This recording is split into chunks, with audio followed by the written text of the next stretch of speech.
Hello friends, welcome back to Happy Heart Gardens. I am in the cold Pennsylvania garden.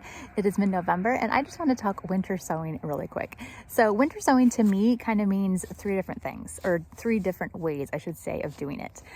So one type of winter sowing could just mean scattering seeds out in your garden that you know need like a colder period. Like I scatter poppy seeds just freely out in the garden in the fall, and then they will come up in the spring. Winter sowing can also mean using milk jugs or plastic baggies out in the garden in the cooler time to get a head start on veggies, sort of using that like as a little mini greenhouse.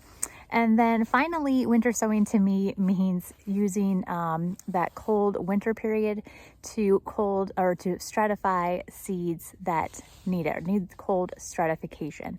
A lot of your native perennials will need a cold stratification period.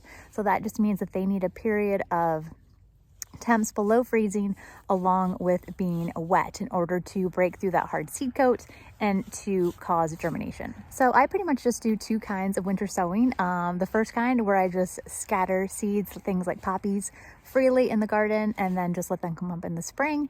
And then up here in the Pennsylvania garden, I am experimenting with some different what's the word I'm looking for?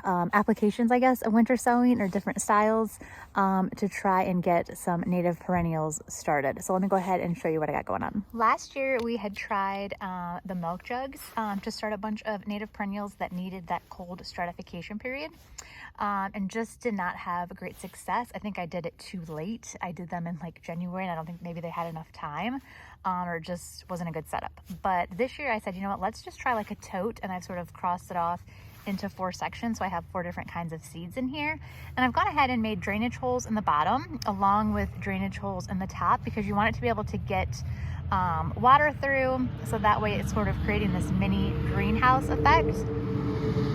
And then you just leave it out here in your garden all winter long. I don't know how this tote's gonna do like in the cold temps, if it will like crack or whatever, but I think it'll be okay because we have these other plastic tubs and they do fine.